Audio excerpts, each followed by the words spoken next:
Welcome to the Academic Writing Amplified podcast. On this podcast, we believe that the culture of academia needs to change radically. Women and non-binary people are revolutionizing academia within institutions that were not built for us.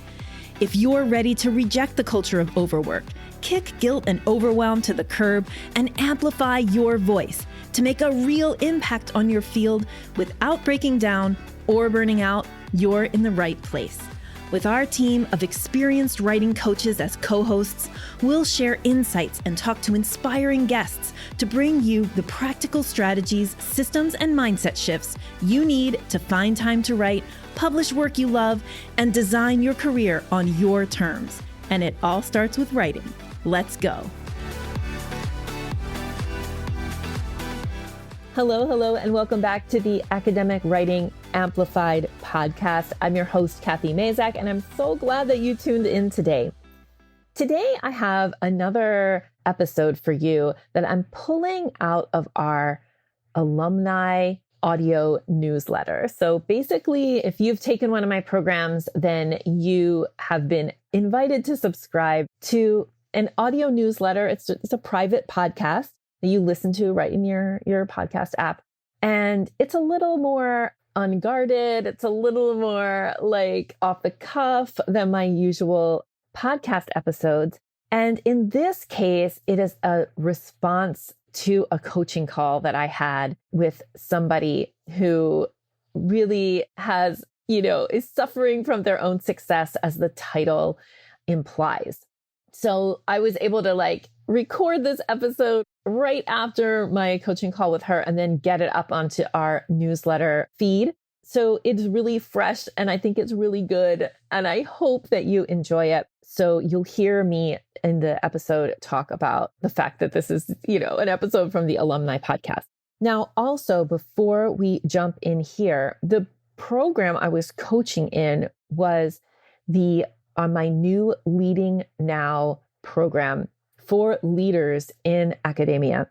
This program, I ran a pilot this summer, and then I also had some early enrollment that included early access to one-on-one coaching with me.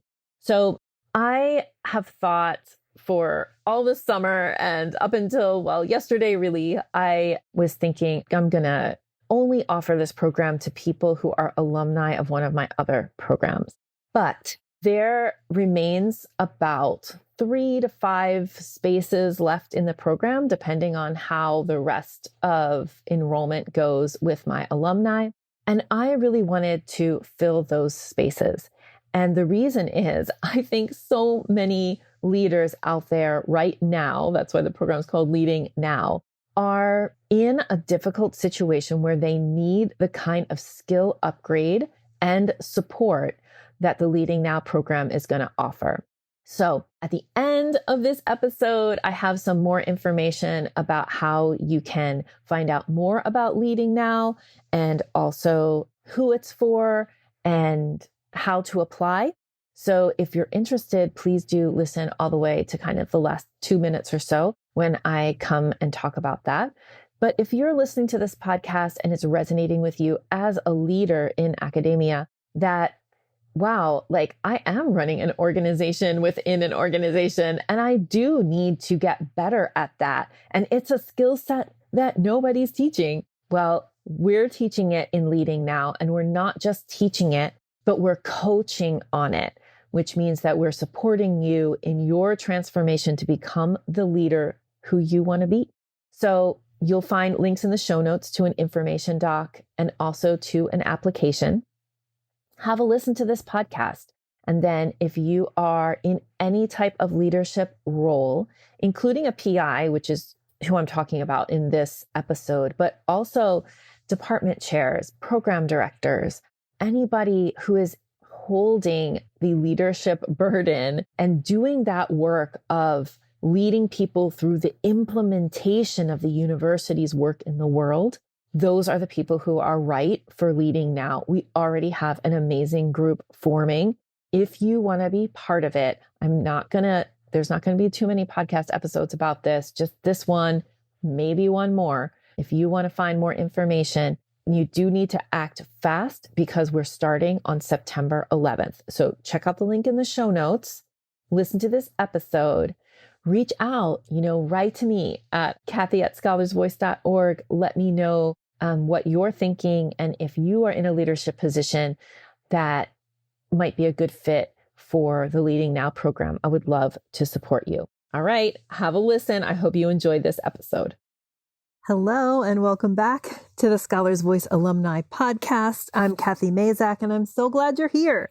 Okay, so as you probably figured out, those of you who have had this experience, when I talk to some of you, it inspires podcast episodes. So my last podcast episode here was inspired by a conversation with Kara. And for this next podcast episode, I won't mention the name of the person that I talked to, but you know who you are, and I'm sending you big hugs, or you will know by the time you listen to this message. So today's podcast is all about suffering from your own success. And this falls squarely in the category of good problems to have, and it's still a problem. And so this is something that I want to talk about, to make clear, and also to talk about how this is really actually part of the growth process inside of academia. I know that I've said on this alumni podcast before, like if you're doing it right, you end up leading, right? And this is like a very extreme example of that, but an example that I think many of you are living through. And if you're not there yet, let this be a way for you to think about your continued progress and development and really success in academia a little bit differently, like a little bit with the eye of, as I'm growing, I really do need to consider my skill set and how maybe my growth in terms of my ability to get grants and put out publications has outpaced my skill set for managing people. Or maybe even for some of you, my skill set for managing myself and for managing others. I don't think that's the case with this person necessarily, but kind of a little bit maybe. So basically I had one of the bonuses for signing up for the Leading Now program early was that we could start our one-on-ones early. So Leading Now is my new leadership program. It starts in September. It runs 9 months. It's a 9-month program. It's September through May, and it's designed to be support for leaders in academia. And as all my programs are, right, it's a combination of content, group coaching, and in this case, there's also one-on-one coaching. And I decided to do something different than I've ever done with the one-on-one coaching for this program. And that is there are half-an-hour one-on-one calls, which is a little shorter than my normal kind of one-on-one package calls and shorter than the one-on-one calls have been in previous programs like Amplify or Elevate that I've done before that are now retired.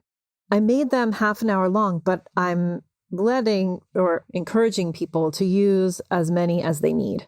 And so that means that you can schedule like a rash of one-on-one calls in a row when something's going on and you need that support. And then other times, maybe there's like a whole, month or two that you don't have any one-on-one with me because you just don't need it. So it's really like on an as needed basis. And that need could be as frequent as, weekly, even like more than once a week in like some extreme circumstance where something is like happening.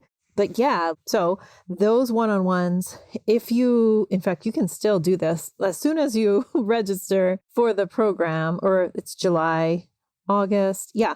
As soon as you sign up for the program, you can start having one-on-ones. Like, let's go. So this person signed up for the program and we had her first one-on-one. And I knew during the sign-up process that she was like underwater. And I wasn't sure why. And then when I talked to her, I was like, oh, this person is drowning in all of the success that she has created for herself.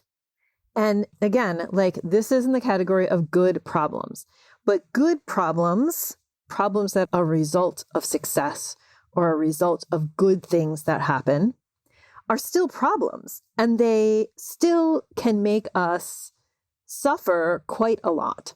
And so in this case, this is a person who has been like, ever since I first met her when we worked in Amplify together, it was like she was achieving. She would set her mind to something and she would go get it. And it was like there was no question that she was going to get it. At least for me, like she might have been questioning, but I was like, oh no, she is on a path of fire towards her goals. And we had a conversation for her first one-on-one, and her, like, I'm not going to get into like any detail here at all. Let's just say lots of grants were gotten. And so she is now managing many different large grant programs, and she's not stopping. Like she continues to go and get grant funding. And I mean, partly because she's on soft money, but like she just continues to go. So I want you to think, does this sound like you? Like that you have gotten multiple large grants and now you're in a position that you can hardly keep up with all the projects that you have on the burners, on the stove that are boiling. This is a little bit different of a leadership situation than the kind of, I'm a department chair or I'm a dean, like I'm in a specifically named leadership role with a position, I guess. This is like you have created a research center, but without any of the structure of the research center that a research center would afford you.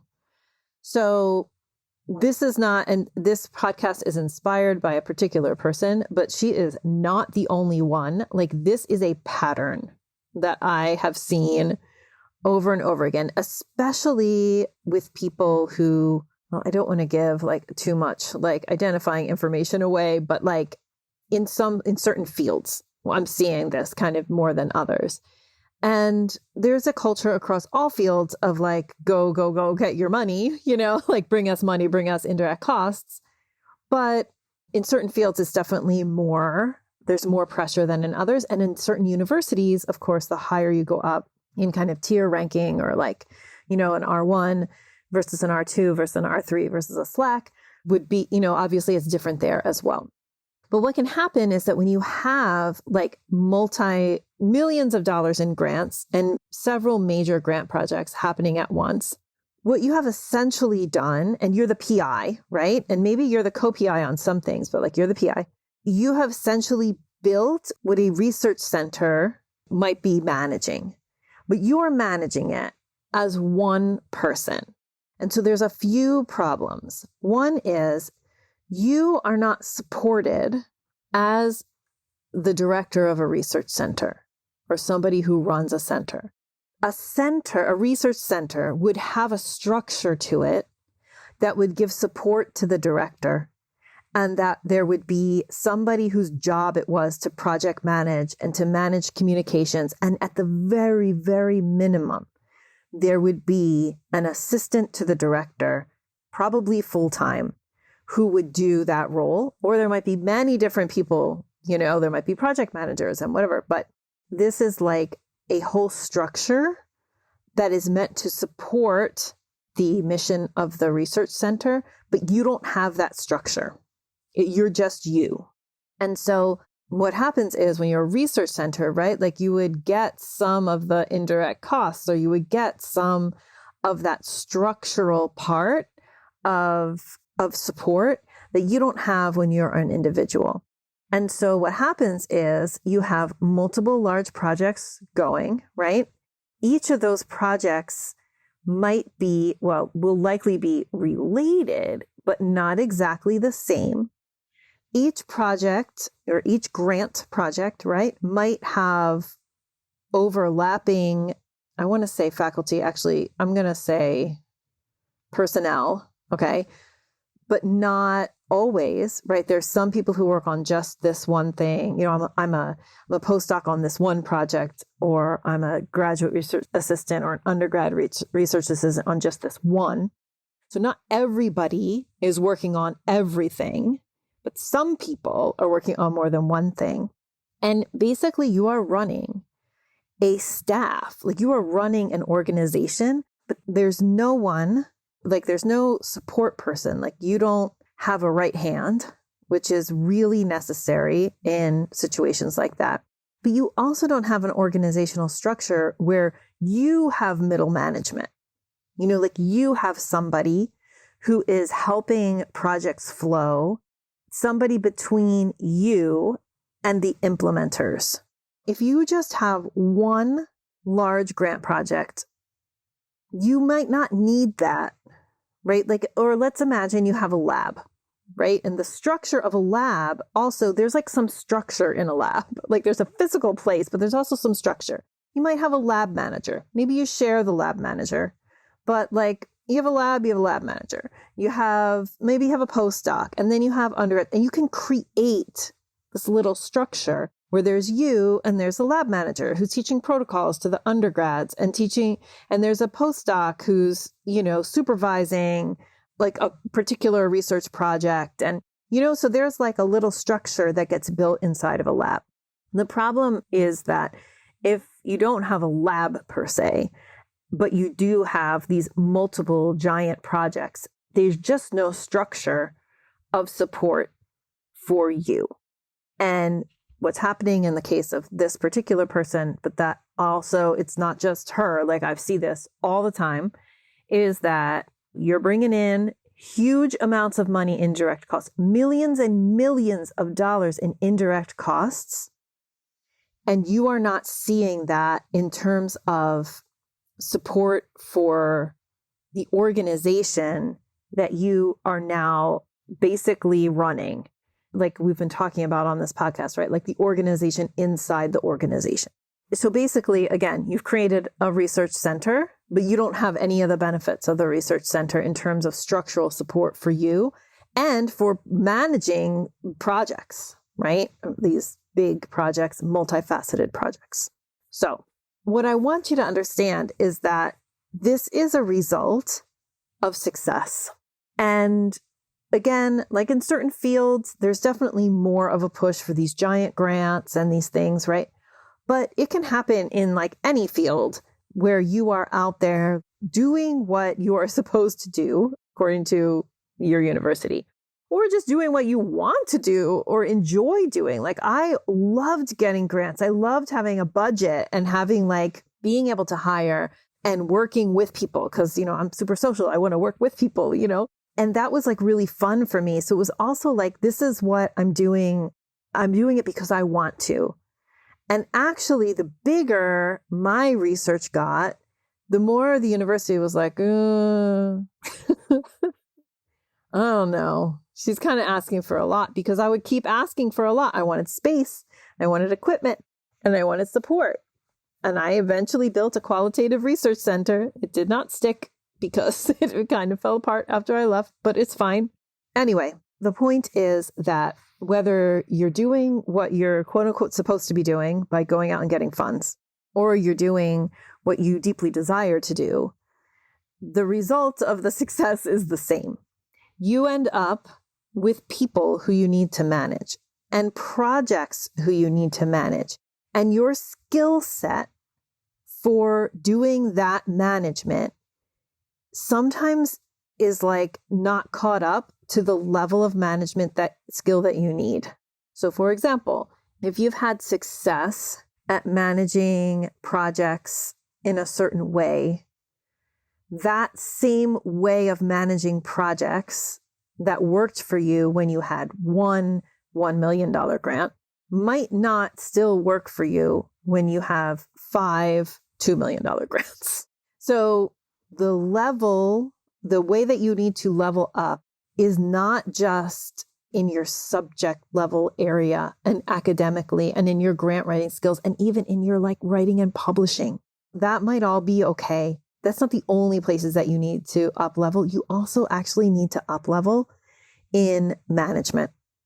And management is such a boring sounding word. It sounds so terrible, management, horrendous, right? But I'm going to stand by it as the word that I mean, because it's this hard but boring thing is what I need to work on. Because at the other side of really good management, so management of myself and management of the organization that I have built, on the other side of that is just more impact for you, more freedom for you and your brain, which is the thing fueling this organization.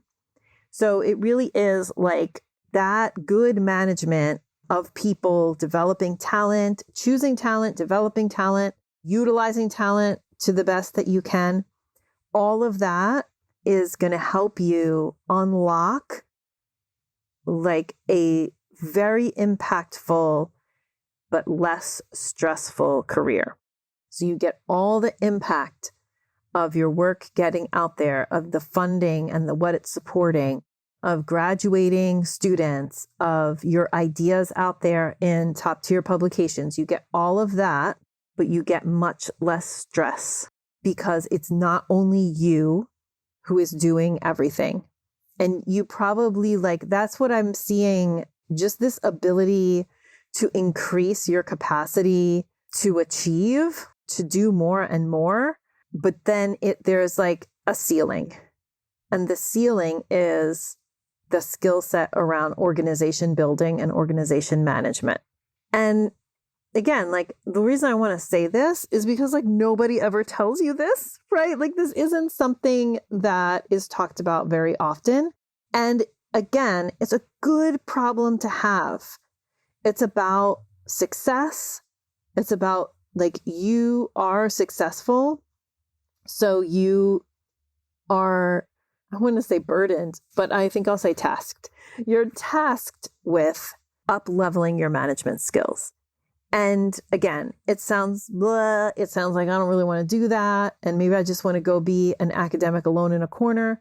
Well, if you wanted to be an academic alone in the corner, you never should have applied for like $1 million grants because you cannot, because a large grant, and I would call large, like in any field, I don't know, I would call large somewhere between 100,000 and $1 million, like maybe 250 and $1 million these days and up, right? But like anywhere in there, as soon as you get that grant, you are signing up for being a manager because it is impossible to do the level of work that requires by yourself.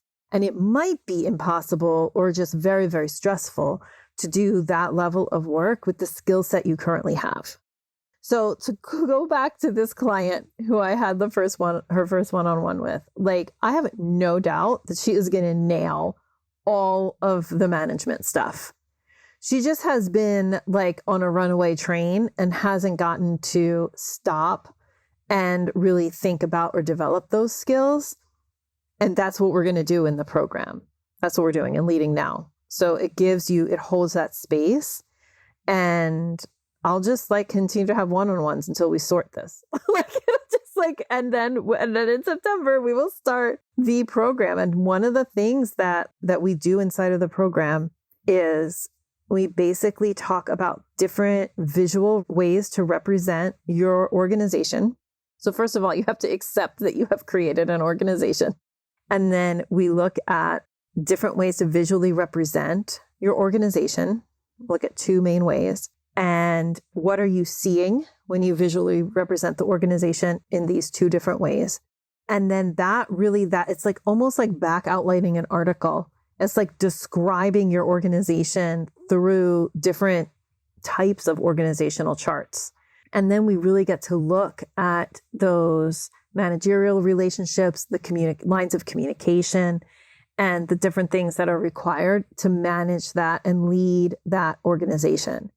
This is something that we do with department chairs, with deans and associate deans, with PIs. Like this is an exercise that everybody can do. It's going to obviously look different for the different kind of leadership role that you're in, but it is a good place to begin really getting a grasp on your organization and then seeing what kind of support you need and where the organization needs development. If you are one of these people who has successed themselves into needing a skill set upgrade, consider applying for Leading Now. All the information about the program is in a link to an informational document that you'll find in the show notes. Also in the show notes, I will give you the direct link to apply. If you apply, it doesn't necessarily mean that you are 100% sure that you want to join the program. It just shows that you have interest in learning more and starting a conversation with me about the possibility of joining the program. So please don't take the word application to heart in terms of, I'm applying to get accepted, more like I'm applying to learn more. So if you apply, then I will be reaching out to you. I'm going to send you the recording of an information session that we did all about the program, explaining every detail about who the program's for and what is in the content and the program structure and everything. Here, I'll just say now that it is a 9-month program. So we start September 11th and then we end in May. Each month, we have a 75-minute workshop where we're learning content, where we're doing that skill upgrade learning. And then to support that, we also every month on a different day have a 75-minute coaching call. We do these in hot seat style, which means that we'll have 3, maybe 4 focal participants in each call where you'll bring a problem or a concern or a strategy that you want feedback on. You'll bring that to the group, and me as the expert coach will coach you through it, but in the context of the peers and all of the kind of collective experience that's in the program, in the virtual room that you'll be in. We bring all of that knowledge and expertise and care and support to your problem during those coaching calls. In addition, this program includes unlimited one-on-one coaching with me. So this is a new structure for coaching. Usually I have very limited one-on-one coaching with a certain number of calls, and you have to use them at a certain time. But for Leading Now, I really wanted to be able to respond to people who needed like a lot of calls in a row. And then also have you not feel like I'm going to miss out on something if I don't schedule a call, because you have as many as you need later when you need them. So that is all I'm going to say about structure here. Please click through to the information document that you'll find in the show notes. It will also tell you about pricing, about payment plans. And I really encourage you, if this episode resonated with you and you are a PI who has successed yourself into a situation where you need a skill upgrade, please apply. The other people who this program is for and that we already have enrolled, besides, these amazing go-getter PIs, are amazing go-getter admins who are in positions such as department chairs, program directors, and that sort of thing. I call that academic middle management. It is the people who are really doing who are the connection between the upper admin and the university's work in the world. And so these are people just like PIs who are running organizations inside of larger organizations. So if that sounds like you, if you're a new department chair, or if you are going to be soon, or if you are an old department chair who's been doing it for a long time, we also have experienced department chairs in the program, then we really encourage you to apply and begin a conversation about your participation in our 9-month Leading Now program. All right, I hope to talk to you. Have a great day. Bye. Thank you so much for spending your valuable time supporting yourself and your writing by listening to this episode. If you like what you heard today, the best way to say thank you is to hop on over to Apple iTunes and write an honest review. The more reviews, the more amazing academic women and non-binary people will find this podcast. So go write one now.